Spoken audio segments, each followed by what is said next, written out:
A história do Brasil no século XX é cheia de altos e baixos, sabe? Uma tensão constante, um verdadeiro vai e vem entre a liberdade e a repressão. Hoje, a gente vai mergulhar nesse pêndulo político para entender como ele moldou o país que conhecemos. A grande questão é essa. Como é que um país pode ir de uma democracia cheia de vida, vibrante, para uma ditadura super repressiva e depois, de alguma forma, conseguir encontrar o caminho de volta? Entender essa jornada é simplesmente fundamental para decifrar o Brasil de hoje. Para a gente visualizar isso melhor, vamos imaginar um pêndulo. De um lado, a gente tem um movimento em direção à democracia, à participação popular. Do outro lado, o movimento vai para a repressão, para o autoritarismo. É esse balanço que vai guiar a nossa conversa. Ok, vamos começar. O nosso pêndulo começa a balançar lá para meados do século XX, e o impulso inicial é bem forte, um desejo enorme por reformas e por uma democracia mais inclusiva, sabe? Com o fim do Estado Novo de Vargas, foi como se o Brasil pudesse respirar de novo. O país entrou de cabeça na chamada República Populista. Foi uma época de muita experimentação democrática, de debates super acalorados, a política e a vida social estavam fervendo nas ruas. O grande marco desse período foi a Constituição de 1946. Só que aqui tem um ponto, uma contradição bem grande. Ela foi super celebrada como democrática porque foi criada com participação popular e garantia várias liberdades. Mas, ao mesmo tempo, ela negava o direito de voto aos analfabetos, e a gente está falando da maior parte da população pobre da época. Ou seja, na prática, era uma democracia, mas não para todo mundo. Bom, essa energia toda pela democracia chegou ao auge no governo de João Goulart, o Jango, com seu projeto ambicioso das reformas de base. A ideia era ir na raiz da desigualdade do Brasil. E as propostas eram ousadas, viu? Reforma agrária para distribuir terra num país de latifúndios e até dar o direito de voto aos analfabetos. Eram mudanças muito profundas. E, atenção, olha, dava para cortar com uma faca.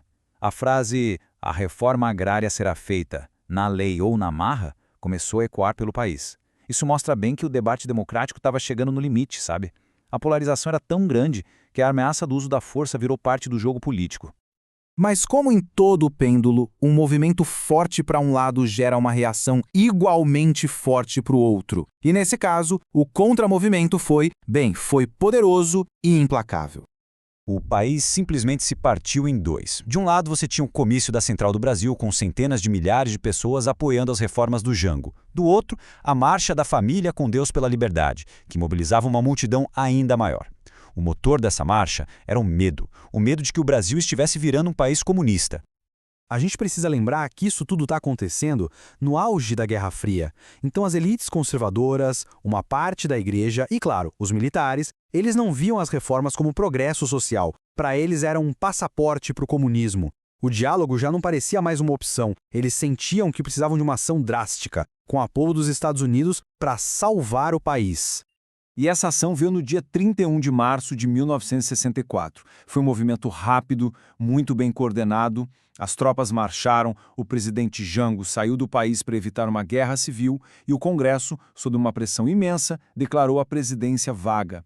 Estava consumado o golpe militar, que aliás ganhou uma aparência de legalidade por causa dessa manobra no Congresso.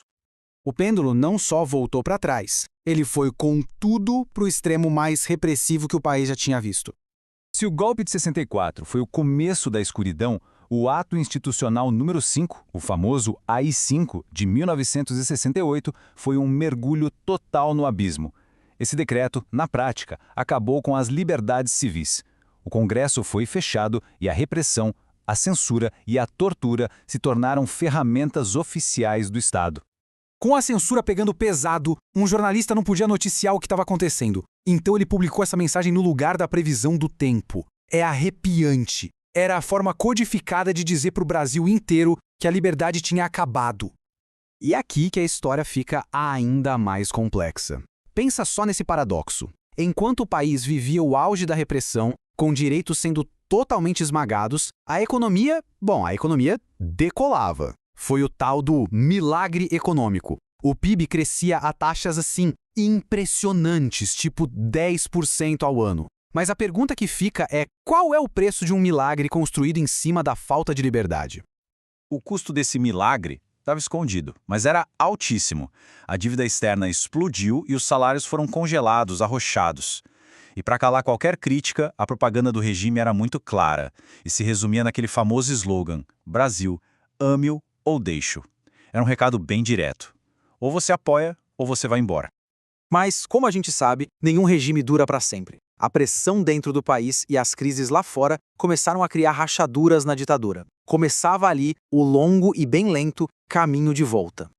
A crise do petróleo nos anos 70, junto com uma resistência da sociedade que não parava de crescer, transformou o Brasil numa verdadeira panela de pressão. O regime militar percebeu que precisava aliviar um pouco essa pressão antes que tudo explodisse. E foi assim que começou a abertura, um processo que eles mesmos definiram como lento, gradual e seguro, ou seja, projetado para que os militares nunca perdessem o controle da transição. Mas essa volta à democracia não foi um presente, não. Foi uma luta. Ao longo de quase uma década, a sociedade civil foi conquistando cada pequeno avanço, desde a polêmica lei da anistia, que perdoou crimes dos dois lados, até o movimento gigante das diretas já, que botou milhões de pessoas nas ruas pedindo para votar para presidente. Ok, o país se redemocratizou. Mas será que o pêndulo simplesmente parou no meio? A verdade é que as marcas e os ecos desse passado continuam ressoando até hoje. E isso nos leva à reflexão final. Como é que essa história de balanços tão violentos entre o ideal da democracia e os impulsos autoritários ainda influencia o Brasil em que vivemos? O pêndulo pode até estar mais calmo, mas a tensão entre esses dois extremos continua sendo uma força muito poderosa que ainda molda o presente e, com certeza, o futuro da nação.